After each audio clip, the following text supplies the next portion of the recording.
Alright, so we've got that set up. Now we need a coyote. Alright.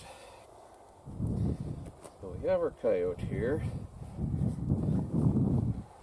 Turn him flesh side out. Slip him over the beam. See how that's already a little tight? A smaller animal, I have troubles with that. It's not really, it's a little too big. As thin as this beam is, I still need to thin it down a little bit. I like to put them over like that while I'm doing the head, because that way it doesn't dry out as easy or freeze. Let's start by turning the ears. You can see the skin line and the flesh line cut right along the edge to start it out.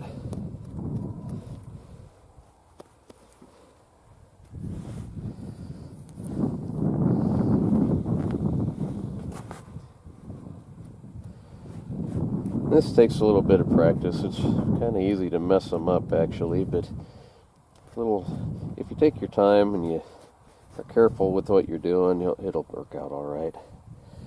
A little bit of cartilage right there. Let's get rid of that.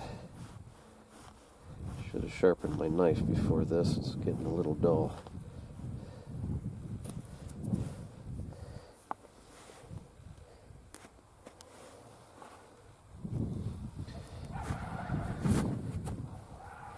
Alright, so on the underside,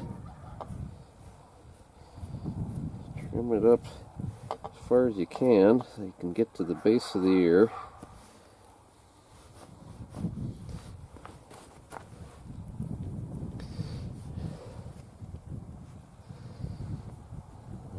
Pull this back up through, if you can get it.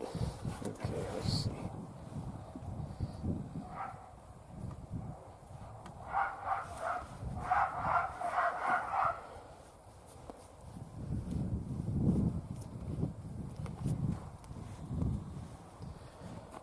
Alright. Come down to the edge of the ear, cut it to get it started. Dang, this knife is getting dull.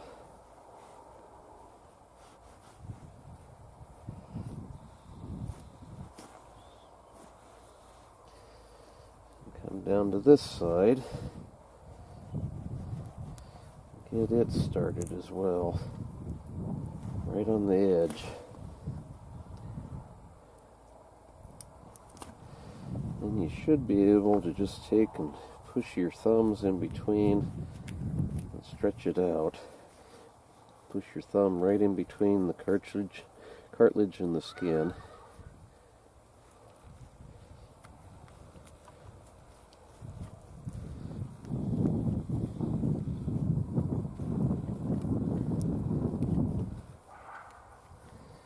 Just like that, so you got a pocket here.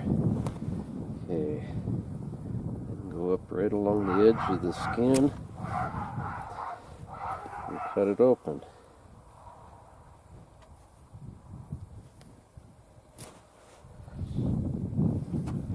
And then it'll pull right off,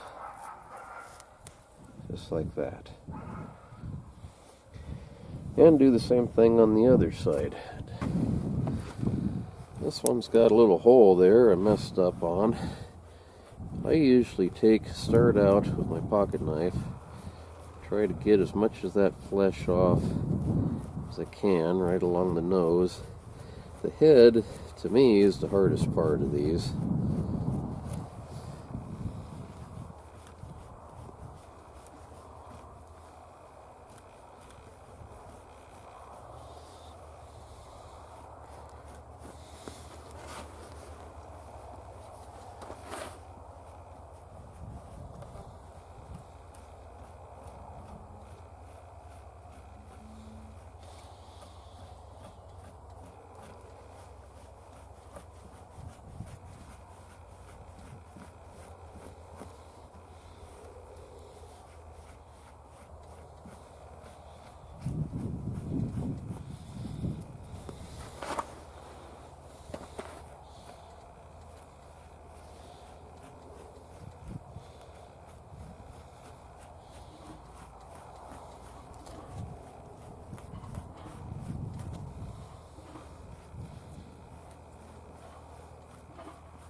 you got the big stuff off,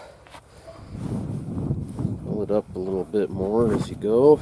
Keep that skin tight against the wood so there's no wrinkles. That's what makes it the easiest to cut a hole in it, is if there's a wrinkle spot.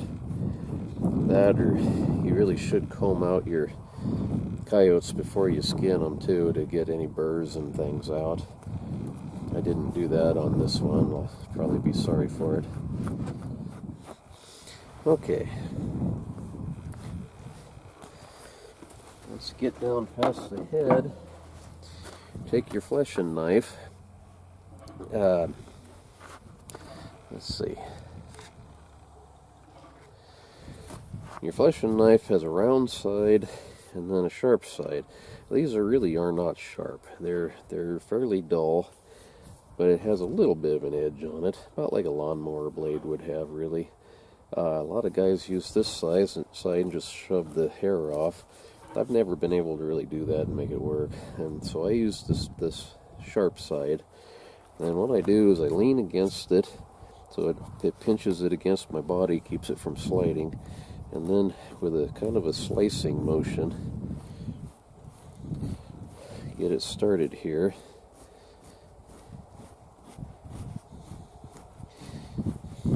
You want to put a light amount of pressure on it. You don't want to push real hard because you'll cut a hole in it. And until you get the hang of it, you probably will cut a hole in it anyway.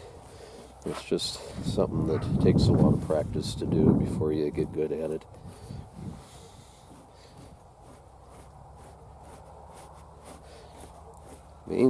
Basically what you're trying to do here is get as much of the fat off and meat off as you can to keep it from spoiling.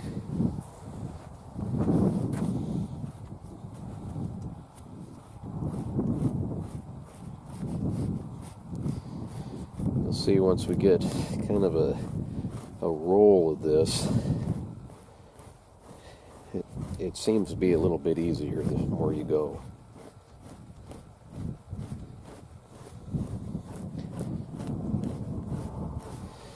The head and the neck, to me, are the hardest parts of the whole animal.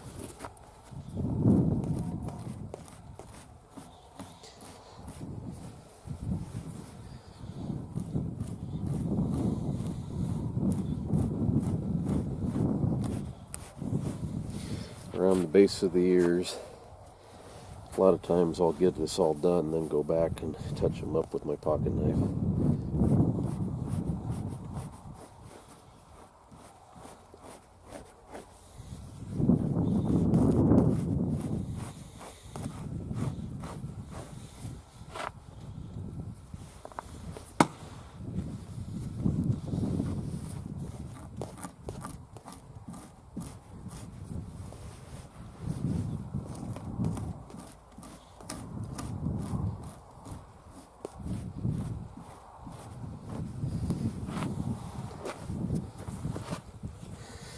This one was shot. I don't know. The guy brought this by. I don't even know who he was. Never saw him. He just come home and this coyote was laying on my porch, which is kind of a nice thing. That I don't know what kind of gun he used. It's put a pretty good sized hole in it. That's going to take quite a little bit of sewing to fix.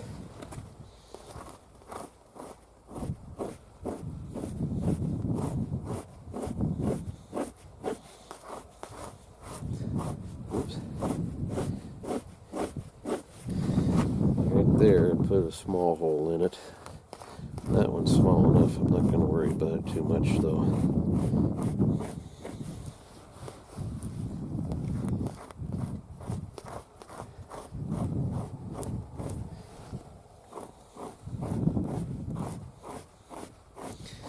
That looks like the entry hole, so probably a 22 center fire of some sort.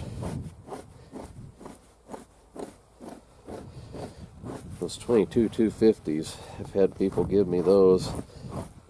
Boy, football size exit hole. They're not a real friendly gun for the fur if they use the wrong bullet.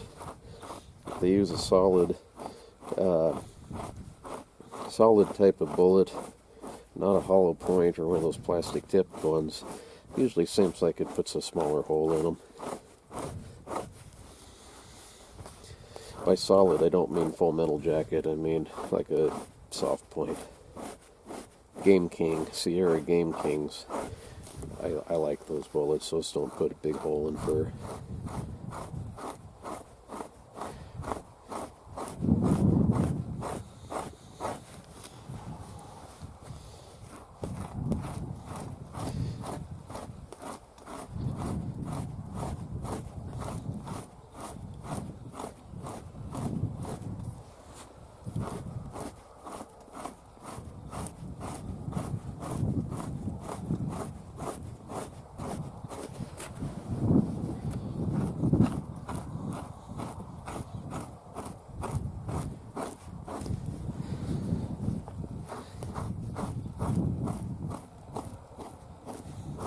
You can overdo this. If you cut too deep,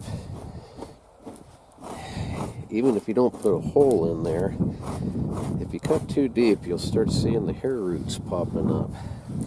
If you've done that, the hair will probably fall out when it's tanned. So you don't go too deep. It's just enough where you get the majority of the stuff off. Some of this, I mean, especially this thin stuff like that, it would dry. Probably not affect a whole lot as far as being tan goes. Just get the biggest stuff you can. This here I'll come back to here in a minute. Got a couple of holes there too I'm going to have to fix.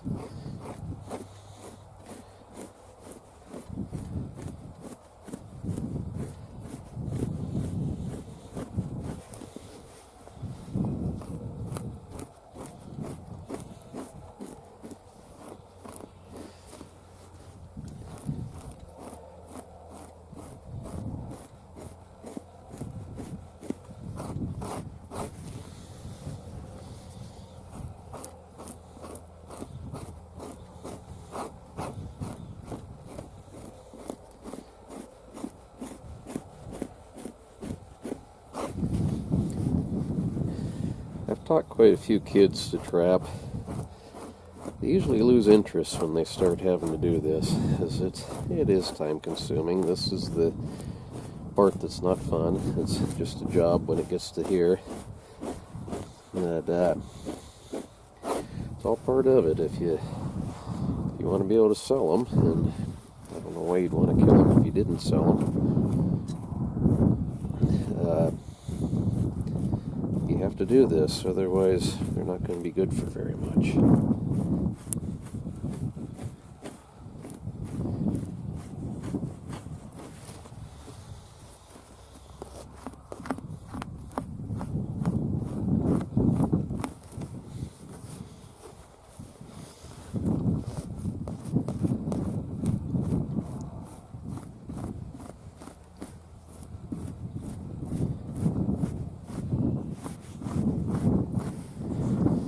Coyote fur, or coyote skin, is pretty thin, so you want to be real careful, especially on the belly. You can put a hole in it really pretty easily.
Some animals, like beaver, they got a pretty stout hide on them.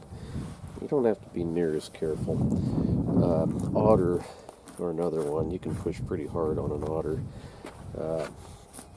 Coyotes, bobcats, they're pretty thin and kind of hard to do. Alright, my camera was making noise. It said the card was full. That's never happened before. Let's see.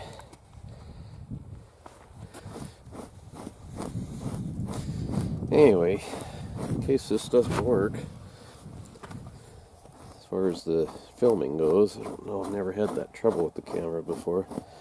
You get the idea. You just push all this stuff off, get rid of it, get as smooth as you can without any big pieces of fat or meat, just so it doesn't spoil. It'll help it to dry and it doesn't go bad on you.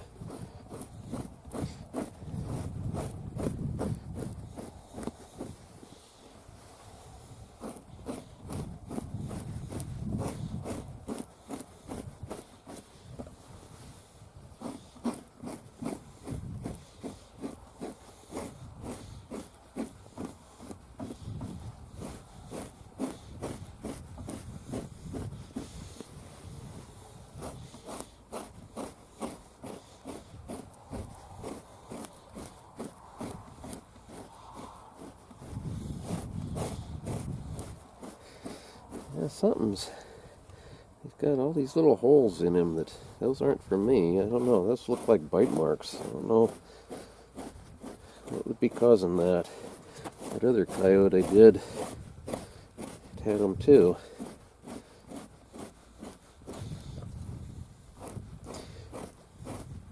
Fighting, I guess.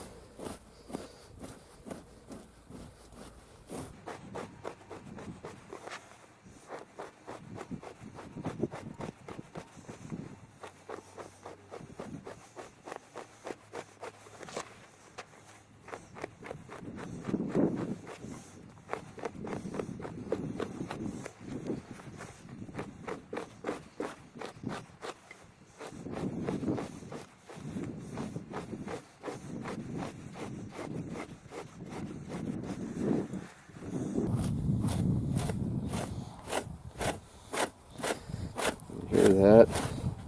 Getting kind of dried out down here by the edge. I don't know if that's from just the cold or maybe I didn't have it rolled up that good. These have been frozen for the last few days. Air probably got to it a little bit. If you ever let one go far enough where they are getting dried, I've had pretty good luck wrapping them up in a wet towel and leave them like that for several hours, and they'll come get out of it. Now remember, we got the tail already split all the way to the tip, so there's really not a whole lot to do there. There's very little fat on the tail, and they'll dry. As it's drying, I'll go through and I'll run my thumb down and kind of spread it open, make sure it's got air getting to it. But the tail, you don't have to mess with a whole lot, other than taking the tailbone out and splitting it to the tip.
Alright, well, that should just about do him.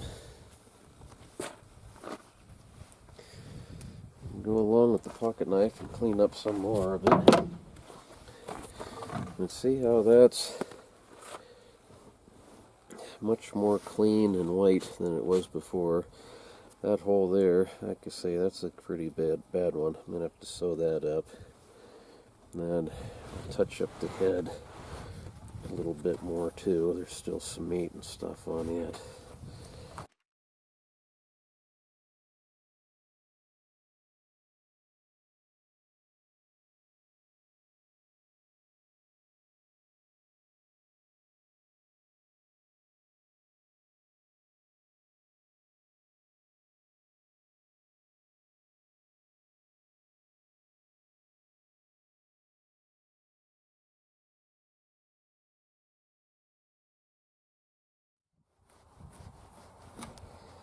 Alright, that should about do it.